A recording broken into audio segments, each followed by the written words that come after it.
ሩታ ግን ትናንትና ከደስታ ጋር ስታከብሪ ነበር ያለ ምናምን ኬሽን 300 ሺህ ኬን ምናምን ገለመን ስታከብሪ ነበር። እኛ እኮ ልልልልልልልልሳይ ሄደችልን ጥንቅር ብላ ወጣች ከሄርሜላ ህይወት ብለን ነበር። ዛሬም አለሽ ደስታ ተመልሶ ሄደ። አረ ደስታ በእግዚአብሔር ናናችን ልጅ ያዝልን በእናትህ እንዴ በድንግል ስም በዚህ ልክ መደባደብ ስታፍ አንገት መተናነቅ ስታፍ ልጁ ገደና አይደለም። በቃ ልጁ ገና ነው። የሆነው ነገር አለ። በቃ ይዳን እንግዲያና ምርጫውን ያሳውቃችሁ። በቃ በሆነ ነገር የሆነ ነገር አድርጋችሁታል። እዚህ ጋር ሄርሜላም ጥፋተኛ ነች። በዚህ ልክ የእሱ ጉዳይ አላሳሰባችሁም። ሁለታችሁም ትደባደባላችሁ ምናምን። ከሀገርስ ይውጣ። አንቺስ ቢሆን መዝናኛ ነበር ከዛ መውሰድ የነበረብሽ ሄርሜላ በእምነቱ ወደሚሄድበት ጸበልም ከሆነ ጸበል፣ መስጊድም ከሆነ መስጊድ፣ የቸርች ቦታም ከሆነ ብቻ ግን በሚያምነው እምነት ወስዳችሁ የሆነ ነገር አታደርጉትም ልጁን ሐኪም ቤት አይደለም እኮ የሱ ጉዳይ። የሱ ጉዳይ እኮ የሆነ የመደንዘዝ ጉዳይ ስለሆነ ለምንድን ነው ወደዛ ማትሱት እናንተ የምትጋደሉት እዚህ ጋር? በዛ ላይ ደግሞ ሩታ ማለት ነው የገረምሽን ነገር አንድ አመት ሙሉ ጣልሽው ሰው ዛሬ እንዴት ፈለግሽው? አንድ አመት ሙሉ ጥለሽው እኮ ነበር አይደል? ስንት ነገር ስታረጊው እኛ እኮ ደጋግመን ሰለቸን እኮ አንቺ ተቃራኛ ራስ ጨቅጫቃውን ከአንቺ ኮርጀን ማለት ነው። ስሜትሽን አጋባሽብን በእውነት እንዴ!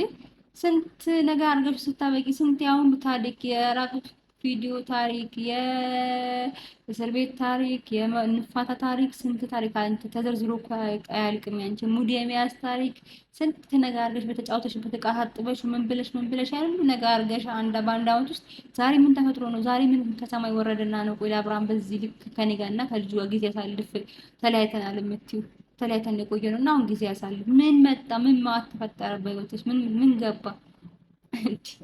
እኛ እኮ ትናንትና ደስታ ሲመጣ በህይወትሽ በጣም ደስ ብሎን ነበር። እሰይ በቃ በዚህ ስበብ በሚያከብረው ስበብ ጥንቅር ብላ ትወጣለን ከሄርሜላ ብለን ነበር። ዛሬም አለሽ ዛሬም መተሻል። ኧረ እባካችሁ ልጅ አይበሉልን እንጂ በእግዚአብሔር ስም ይዳን እኮ ነው እየተባለ ያለ ልጅ አልዳነም። ጤነኛ አይደለም፣ በድን ነው። ምንም አይሰራልሽም። በቃ እየተንቀሳቀሰ አይደለም እንደሚሉት ስራ እየሰራ አይደለም፣ እየወጣ እየገባ አይደለም፣ ከሊናው ጋር አይደለም። ኢቭን ቤተሰብ አስጠልተውታል። ብዙ ነገር ነው ያስጠላው። ስለዚህ ወደ ቀልብ ይመለስ፣ ወደ ማንነቱ ይመለስ። ልጅነቱን ያደስ የሚለውን አብርሃም ይመልስና ከዛ ሁለታችሁ እንደ ድሮ ቁጭ አርጎ እንደቃ ይምረጣችሁ። መመረጥ እንዳችሁ ነው። ሄርሜላ ሞን ሩታ ትመረጣላችሁ በየጊዜው በአብርሃም አገሪቷ ላይ እንደሆነ ወንድ ጠፍቷል። እናንተን ደናርጎ እንትን የሚልልን ወንድ አጥተናል። ስለዚህ ማለት ነው ይመለስና ደግሞ ይምረጣችሁ እንደቃ መርካቶ ሄዳችሁ እንደምመርጡት ዕቃ የሆነ ሱቅ ሄዳችሁ እንደምመርጡት ዕቃ ትመርጣላችሁ። ችግር የለም። ግን ለዛም ቢሆን ለምርጫም ቢሆን ተረጋጉ እንዴ! ተረጋጉና ጠብቁት። አብርሃም ሂዳን ትንሽ ወደ ቀልብ ይመለስ። ውጋት አትሆኑበት። ለቤተሰቡ ያስፈልጋል፣ ለእናቱ ያስፈልጋል፣ ለአባቱ ያስፈልጋል፣ ለወንድሞች በደንብ ያስፈልጋል። እንዳለው ነው ዳዊት። እናንተ ስቀሩ ትቀራላችሁ፣ ታዝናላችሁ ለአንድ አመት ወይ ለተወሰነ ጊዜ ወይ ለስድስት ወር። ከዛ በኋላ ህይወት ይቀጥላል፣ ህይወትን ትኖራላችሁ። ግን እዚህ ጋር ተጎጁ በልጅነቱ ምኑን ነገር ሳይ የተጎዳ ልጅ ነው እዚህ ጋር ተጎድቶ የሚቀረው እና ቤተሰብ ነው በቃ ልጁ በዚህም ነቅሎ ቢቀር ቤተሰብ ነው ዋጋ የሚከፍለው። እግዚአብሔር ያድርገው ነው ነገር ቢሆን ቤተሰብ እድሜ ልክ ዘጣትና እድሜ ልክ የማይመልሱት አብርሃምን ነው አጥተው የሚቀሩ። ስለዚህ እናንተ ተረጋጉ እንዴ! አንድ ወንድ ልጅ አታሰቃዩ በዚህ ልጅ በቃ ሰላሙን ስጡት እኮ አረጋጉት እንጂ እንደዚህ ትደባደባላችሁ እንደ በየአደባባዩ እየመጣችሁ አታፍሩም እንዴ? የሰውን አይን ደግሞ በምን ያህል ልክ ነው ሙጥጥ አጋችሁ የበላችሁት? ይሉንታ የላችሁም? ሼም የላችሁም? የኢትዮጵያነት የምንለው ያኛው ነገር የለም። እናንተ ጋር ቤተሰብ የላችሁም? ቤተሰባችሁ ግን ደውሎ ምንድን ነው የሚላችሁ? እኔ እሱን መስማት እፈልጋለሁ። ኧረ ተይ አይላችሁም? እናት አባት፣ ቤተሰብ ምናምን እህት ወንድም፣ ኧረ ተይ አንቺ በዚህ ልክ አታሳድቢን አትባሉ። እኛ እኮ ማናውቃችሁ በዚህ በቪዲዮ እንኳን የምናያችሁ እኮ እንደናንተ አፈርን። በእናንተ ስም መጠራታችን እንደ ሴትነት እኮ እኛ አፈርን። ለእናንተ የሚያፍርባችሁ ቤተሰብ የለም። ደውሎ ጓደኛ ምናምን ተረ በዚህ ልክ ትክክል አይደለም፣ ሴት ልጅ በዚህ ልክ ስትሆን ትክክል አይደለም የሚል ቤተሰብ የላችሁም? ተው ጥሩ አይደለም። እግዚአብሔርን አይመጣውም። በቃ ይሄ እንደዚህ አይመጣውም። ሴት ልጅ እንደዚህ ስትሆን አያምርባትም። በዛ ላይ እነ ቡዛዬ ለምትንቋቸው ነገርስ እነ ቡዛዬ በዛ ልክ እንደዛ ሆኖ ስቅቅ ብሎ ሲያወሯችሁ እና ቃልጓቸዋቸው እናንተ የምታወሩት ነገርስ ኧረ ሼም ነው። የታላቅ እህት መከበር እኮ አለባት። አታፍሩም? ለነገሩ እናንተ ቪዲዮ ስንት ሺህ ህዝብ የሚከታተላችሁ ቪዲዮ ያላፈራችሁ እንዴት ሁለት ቡዛዬውና ዳይትን ታፍራላችሁ? ቤተሰባችሁን ያሳደጋችሁ ቤተሰብ ያላፈራችሁ እፈሩ። ለማንኛውም ሄርሜላም ቢሆን ትንሽዬ ለውጥ አለው፣ ግን ገና ነው፣ እስቲል ገና ነው ልጁ። ስለዚህ ከሀገር ውጭ ምናምን ነገር የምትዩን ነገር ተይና በእምነቱ በሚያምኑ እምነት ወስዳችሁ የሃይማኖት ቦታ ላይ የሆነ ነገር አድርጉ።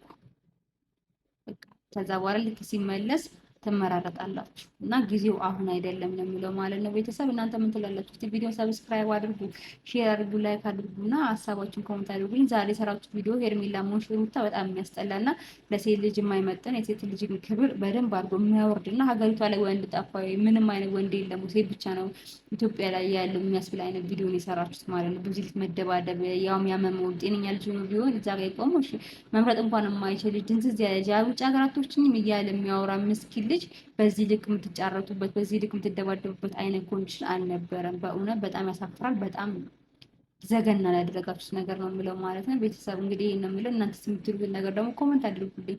ያደረጉት ነገር ትክክል ነው ወይ? ይሄ አሳፋሪ ነገር አይደለም ወይ? ሁሉም ለሱ ፍርድ እሱን በቃ እግዚአብሔርን ግፍ እየሰሩበት አይደለም ወይ? እየበደሉት አይደለም ወይ? እየጨቆኑት አይደለም ወይ? ለአብርሃም ይገባዋል። ለአብርሃም በጣም ስናየው በጣም መልካም ልጅ፣ በጣም የዋህ ልጅ፣ ለሰው ደራሽ ምናምን ነው በቪዲዮ ስናየው እኛ ለኛ እንደዚህ ሆነ ደግሞ ለእናጠገባቸው ላይ ደግሞ እርግጠኛ ነኝ በጣም ጥሩ ልጅ እንደሆነ ነው። ጓደኞቹ ምናምን በዚህ ሳለ ለምን ተዋችሁት? ለምን በሚያምኑ መስሎች አተሳክሙትም? ለምን አደርሱለትም? በዚህ ሰዓት ለምንድን ነው በሱ ስም ዩቲዩብ እየሰራችሁ ምናምን እየሸቀላችሁ ብቻ የምታወሩት? ልጁ እኮ ታሟል። በሱ ስም መአት ቪዲዮ በየቀኑ ይለቀቃል። ግን አንድ ሰው እንኳን አብርሃምን ሐኪም ቤት እንውሰደው፣ አብርሃምን ወደ እምነት ቦታ እንውሰደው፣ አብርሃምን እዚህ ጋር የሚድንበትን መንገድ እናስተካከል ሲል የሰማሁት እነዚህ እዚህ ጋር ያሉ ግሩፖች ብቻ ናቸው። ያው እነሱ ምንድን ናቸው? ሄርሜላ ዳኒ እና እህትና ወንድም ናቸው። ሌላ ሰው የለም። ኢቭን ኤፍሬም እንኳን ልውሰደው አላለም ወደ ሃይማኖት ቦታ። ኧረ እባካችሁ እናንተ ተው፣ ጊዜው ክፉ ነው። እየቀለዳችሁ በትንሽዬ ነገር የተነሳ ነገር ከባድ ነገር ይደርሳል። ትንሽዬህም ተጨምርና አስተርት የጨመረ ወደማይመለስበት ነገሮች ሁሉ ዳርሶ ወደሚቀርበት ነገር እንዳይሄድ ይሄ ልጅ በትንሽ አይተነው ዛሬ ነገ አብርሃም እንዳናጣው ላለው ማለት ነው። ያኛውን አብርሃም ያኛውን ተጫዋቹን አብርሃም ያኛው ደስ የሚለውን አብርሃም ሴት ልጅ ማለት በከምጠስ ትምጣ፣ ግን ከምጠስ እኮ ትቀራለች። መጀመሪያ ጤናን የሚበልጠው እኮ አይደል እንዴ? ሁሉ ነገር ይቀራል። ከጤና በላይ ምን አለ? ጤናውን መልሱለት እባካችሁ። በቃ የሚያሳስበው ወሳኙ ነገር የእናንተ ክርክር፣ የእናንተ ቪዲዮ፣ የእናንተ ጭቅጭቅ፣ የእናንተ ባልና ሚስት ገለመኔ ምናምን የእናንተ የምትፈልጉት አይነት ስሜታዊ ነገር ሳይሆን በቃ አሁን ላይ አብርሃም ጤነኛ መሆን ብቻ ነው የሚያስፈልገው ለማንም ሰው ማለት ነው። ለእናትና አባት ብቻ ሳይሆን ለእኛ ለምናየውም ለማንም ሰው በቃ ለትክክል ለሚያስብ ሰው ጤናው ነው የሚያስፈልገው። የአብርሃም ላለው ማለት ነው። ቪዲዮ መጨረሻ የተመለከታችሁ ሰዎች እንግዲህ ሰብስክራይብ ማድረጋችሁን አትርሱ። በሌላ ቪዲዮ ተመልሼ እመጣለሁ ማለት ነው። ባይ ቻው።